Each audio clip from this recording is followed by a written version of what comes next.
आत्मसन्मान चळवळीमध्ये काही मुद्दे येतात, त्यांना येत आहे. बरं झालं माझ्याकडे माईक दिला, जरा महत्वाचं सांगतो काही, की आता 15 मे ते 16 जून आपल्याकडे जनगणना करणाऱ्याला येणार आहे, जनगणना करण्याला.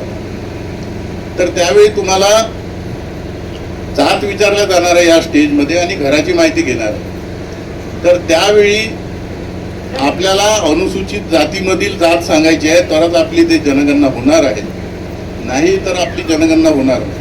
आता त्याच्या मागचं मी लॉजिक सांगतो तुम्हाला, की 1956ला बाबासाहेबांनी आपल्याला बौद्ध धर्माची दीक्षा दिली आणि 56ला बौद्धांनाच आरक्षण नव्हतं, अनुसूचित जातीचं आरक्षण संपलं होतं.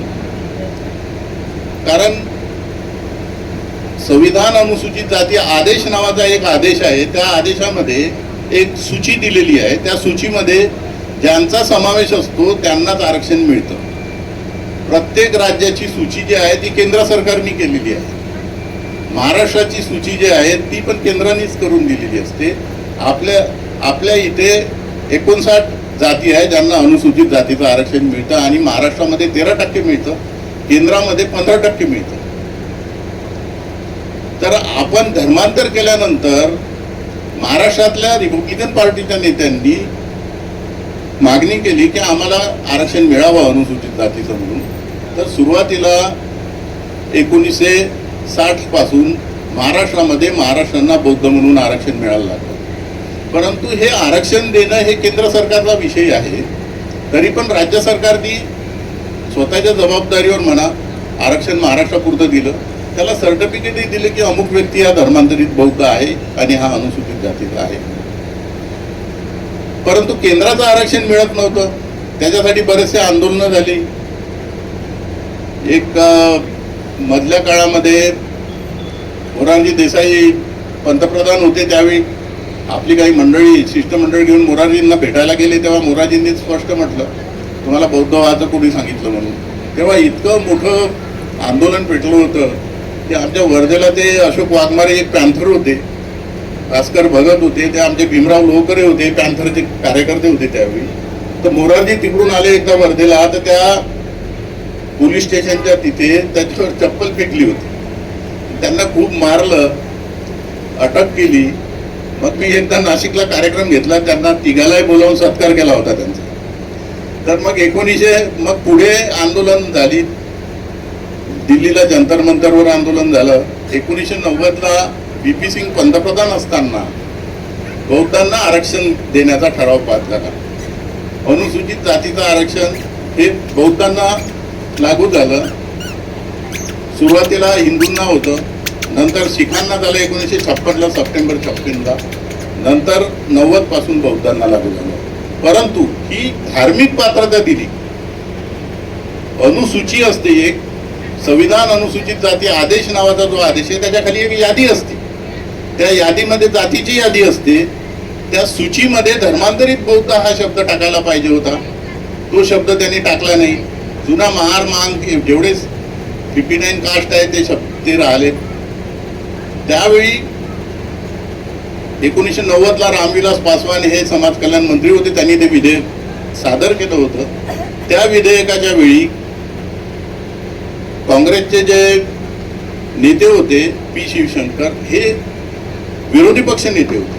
कारण सरकारमध्ये जनता दलाचं सरकार होतं आणि त्याला भारतीय जनता पार्टीचा सपोर्ट होता.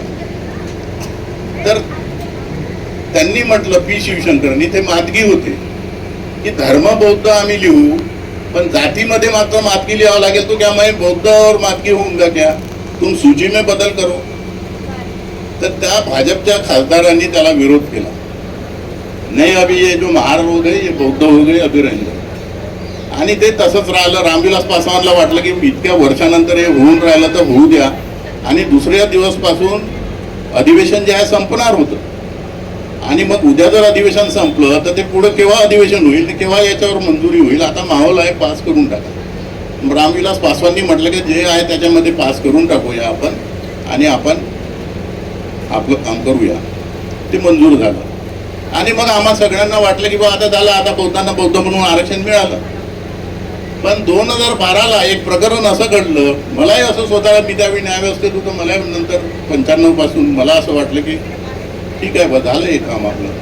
पण 2012ला सम्राट पेपरमध्ये पहिल्या पानावर एक अशी बातमी आली की डॉक्टर विजय गायकवाड यांना बौद्ध असल्यामुळे अनुसूचित जातीचं आरक्षण UPSCनं नाकारलं. म्हटलं हे काय आहे. आम्ही त्याची चौकशी केली तर भारत गायकवाड म्हणून त्याचे वडील वकिली करत होते, ते ॲडव्होकेट होते, रिझर्व्ह बँकेत होते, नंतर ते वकिली करायला.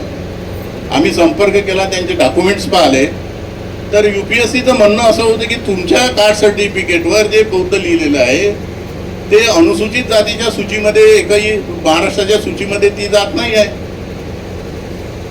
इकडे प्रदीप गायकवाड आपले समता सैनिक दलाचे, ते 2011च्या जनगणनेमध्ये ज्या लोकांनी बौद्ध सांगितलं त्या बौद्धांची अनुसूचित जातीमध्ये गणना व्हावी याच्यासाठी प्रयत्न करत होते. तर जनगणना आयोगाच्या आयुक्तांनी दिल्लीवरून आणि महाराष्ट्रांनी त्यांना पत्र लिहिलं होतं की बौद्ध हे अनुसूचीमध्ये नाही, त्याच्यामुळे त्यांना आरक्षण देत, त्यांना अनुसूचित जातीमध्ये आम्ही गणत नाही. मग मी अनुसूचित जातीचा काय आहे व्याख्या ते अभ्यास केला तर संविधान अनुसूचित जाती आदेश जो आहे त्याच्या कलम 366-24 मध्ये असं लिहिलेलं आहे की ज्या जाती राष्ट्रपतीद्वारा जाती किंवा समूह, कास्ट और इट्स ग्रुप जो लिस्टमध्ये असतो त्यालाच अनुसूचित जातीचं समजल्या जाते. मग धर्मांतरित बौद्धांचा का समावेश होऊ नये. धर्मांतरित बौद्ध हा ही जातही नाही आणि धर्मही नाही, हा एक समूह आहे. हा पूर्वाश्रमीच्या महार जातीतून धर्मांतरित झालेला समूह आहे, याला अनुसूचीमध्ये दाखल केलं पाहिजे. तर ही मागणी मग मी पुढे केली, कारण बाबासाहेबांच्या पीपल्स एज्युकेशन सोसायटीमध्ये Buddhist converted from schedule caste यांना विशेष आरक्षण देण्यात यावं अशी तरतूद आहे. तोच नॉमिनिक्लेचर, तोच शब्द उचलून आम्ही ही मागणी केली. काही लोकांनी आम्हाला म्हणलं ते काय बौद्ध काय जात आहे का तुम्ही अनुसूचित जातीमध्ये सांगता टाकायला. त्यांना समजतच नाही 366-24 ची व्याख्या काय आहे. हजारदा त्यांना सांगितले की अरे हे धर्मांतरित बौद्ध जात नाही आहे, हा धर्मही नाही, हा समूह आहे. आणि अनुसूचित जाती फक्त जातीला म्हणत नाही तर समूहाला पण म्हणतात. रामदासी, कबीरपंथी ह्या जाती नाही आहेत. शिखांमध्ये, पंजाबमध्ये हे समूह आहेत, हे पंथ आहेत आपल्या. तर अशा रीतीचे अनेक जे समूह आहेत त्या विविध राज्यांच्या यादीमध्ये आहेत आणि ते आपल्याला दाखल करता येतात. परंतु ह्या मागणीकडे नेत्यांनी लक्ष दिलं नाही. मी त्यासाठी सभा घेतल्या, संमेलनं घेतले. मी बौद्ध विवाह कायदा समितीचा, महाराष्ट्राच्या समितीचा सदस्य असताना मंत्रालयात जेव्हा जेव्हा बसायचो त्यावेळी आम्ही राजकुमार बडोले समाज कल्याण मंत्री होते, त्यांच्यापुढे हा विषय काढायचो आम्ही. ते अक्षरशः तयार होते, परंतु काही अधिकाऱ्यांनी त्याला विरोध केला की अनुसूचित जातीमध्ये आपल्याला टाकायची गरज नाही आहे. आणि परिणामी काय झालं की तो विषय मागे पडला, झाला नाही, पूर्ण झाला नाही. आणि आता जनगणना आली, त्याच्यापूर्वी वर्गीकरणाचा विषय आला. वर्गीकरण म्हणजे काय आहे तर अनुसूचित जाती, या अनुसूचित जातीचं आरक्षण आपल्याला 13% आहे इथं महाराष्ट्रामध्ये आणि केंद्रामध्ये 15% आहे.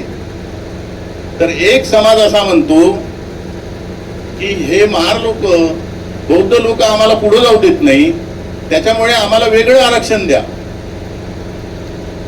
या आता आम्ही पुढे जाऊ देत नाही म्हणजे काय, काय त्या निवड मंडळामध्ये आम्ही बसलो होतो का. त्यांनी स्वतःची प्रगती करून घेतली नाही, देव धर्म सोडले नाही आणि त्याचा दोष आम्हाला बौद्धांना देतात. आमचे लोक काल परवा जे आमच्या हॉस्टेलला माझे विद्यार्थ्यांचं संमेलन झालं, त्यात आमच्या विद्यार्थ्यांनी त्यावेळेचा प्राध्यापक केशव मेंढे नागपूरला आहे आमचे मित्र, जेवणामध्ये अळ्या असायच्या म्हणून सांगितलं. त्यांनी होत्या राहायच्या, म्हणजे अळ्या खाऊन आम्ही शिकलो. 10x10च्या रूम मध्ये 20-20 लोक राहायचे. कोणी रिक्षा चालवला, कोणी त्या तेलघाणीत काम केलं, शेत मजुरी करून काही शिकले. इथून त्या औरंगाबादला लोक जायचे एका ड्रेसवर, तिथं रूम घेऊन राहायचं. त्या बस पकडायला त्या चांदकीवरून आम्हाला अल्लीपूरला जावं लागत होतं. अल्लीपूर इकडे पाथरीपर्यंत, त्या पाथरीच्या त्या नदीला पाणी असलं तर त्या तिथून तो डोंगा होता. हे मागीच नाही, संपूर्ण महाराष्ट्रामध्ये अशा खस्ता खाऊन अत्यंत श्रमानं हा समाज शिकला, पुढे आला, आणि हे लोक म्हणते आम्हाला पुढे जाऊ देत नाही. मग त्यांनी काय केलं आता, वर्गीकरण म्हणजे 13% त्यांच्यासाठी वेगळं, आपल्यासाठी वेगळं, प्रत्येक जातीला त्याच्या जातीच्या संख्येप्रमाणे आरक्षण देण्याचं धोरण राज्य सरकार करू शकते असं सुप्रीम कोर्टाने 1 ऑगस्ट 2025 जजमेंट दिलं. परिणामी काही राज्यांमध्ये, कर्नाटक, आंध्र प्रदेशांमध्ये, तिकडं पंजाब आणि हरियाणामध्ये वर्गीकरण झालं. म्हणजे समजा चांभाराला वेगळं, मातंगाला वेगळं, बौद्धांना वेगळं, अशा रीतीची ते टक्केवारी ह्या 13% होणार आहे. त्याचा अनंत बदर नावाची एक समिती न्यायमूर्ती महाराष्ट्र राज्यामध्ये नियुक्त झाली होती. त्या समितीनं अहवाल सादर केला आहे. आता त्या अहवालामध्ये आपल्या समाजाला किती टक्के मिळालं 13% हे त्यांनी गुप्त ठेवलेलं, अजून ओपन केलेलं नाही. पण महाराष्ट्रामध्ये आपण 8 ते 9% जर असू, तर 8 ते 9% जर त्याला त्यांनी 6% आणि 5% दिलं असेल, तर जनगणनेमध्ये जर आपण 8-9% भरलो तर त्यांचा कॉलर पकडून त्यांना म्हणू की आमची लोकसंख्या 9% आहे, 8% आम्हाला एवढं पाहिजे. आणि समजा त्यांनी कमी दिलं, 5% दिलं आणि 8% लोकसंख्या असेल तर 3 मुलांचं नुकसान होते दरवेळी. मेडिकलला 3 मुलं कमी, इंजिनिअरिंगला, एका कॉलेजला, जागांमध्ये, प्रत्येक भरतीमध्ये, म्हणजे हे केवढं मोठं नुकसान आहे. आणि केंद्र सरकार सुद्धा 15% केंद्राचं असते, त्याच्यामध्ये वर्गीकरण करण्याची शक्यता आहे. आता हे आपली टक्केवारी कशी जास्त भरेल, मी सांगितलं सूचीमध्ये या आणण्यासाठी प्रयत्न करा. प्रत्येकाला भेटलो, मोठ्या मोठ्या नेत्यांना भेटलो. एक नेता तर म्हणाला की किती दिवस आपण आरक्षण घ्यायचं, कोणी ऐकलं नाही. आता आपल्याला धर्म बौद्ध जात महार लिहिल्याशिवाय पर्याय नाही. धर्म बौद्ध जातही बौद्ध लिहिली तर आपली जनगणना ही ओपन कॅटेगरीत होणार आणि त्याच्यामुळे आपली लोकसंख्या कमी होणार. म्हणून ही 90 आपल्यावर आली. अनिल वैद्यचं तुम्ही ऐकलं नाही. लोक आपटून पुस्तकं लिहिले, लेख लिहिले, आंदोलन केले, सभा घेतल्या की सूचीमध्ये या. असं का करावं लागणार आहे, तर सूचीमध्ये आपण नाही. आपण जर धर्मांतरित बौद्ध म्हणून नसतो तर आपल्याला बौद्ध म्हणून आरक्षण मिळालं असतं. पण या आत्मसन्मान चळवळीमध्ये हा मुद्दा सिरियस घेतला नाही. आपलं राजकारण करत राहिले. आणि शेवटी आता सगळ्यांना जेव्हा आम्ही सांगतो की धर्म बौद्ध आणि अनुसूचित जातीमध्ये महार सांगावं लागेल, तर प्रत्येक जण प्रश्नचिन्ह निर्माण करतो की बाबा बौद्धामध्ये जाती नाहीत. बरोबर आहे. आणि बाबासाहेबांनी धर्मांतर केल्यानंतर आपला स्वाभिमान टिकला पाहिजे, आत्मसन्मानाची चळवळ. एक्झॅक्टली 100% बरोबर आहे. ते त्यांच्या प्रत्येकाच्या भावनेला हे आत होते. मला सुद्धा हे सांगायला बरोबर वाटत नाही, पण मरता क्या नाही करता अशी गंमत आहे. जर आपली लोकसंख्या कमी झाली, आपली तिकडे टक्केवारी कमी होईल. ब्रिटिशांच्या आता जो कायदा आहे त्या कायद्यानुसार आपल्याला धर्म बौद्ध जात मार लिहिली तरच आपली लोकसंख्या वाढेल. ब्रिटिशांचा तसा कायदा आहे, म्हणजे संविधान अनुसूचित जाती आदेशानुसार हा कायदा आहे. जर समजा ब्रिटिशांच्या काळातही असे कायदे होते जे भारतीयांना पसंत नव्हते, पण त्यांना ते फॉलो करावं लागायचे, तर त्याच धर्तीवर शेवटी आपण धर्म बौद्धच सांगणार आहे. आपला स्वाभिमान कायमच राहणार आहे. तर हा फार कळीचा मुद्दा आहे. या कळीच्या मुद्द्याकडे आपण लक्ष द्यावं. बाकी अनेक विषय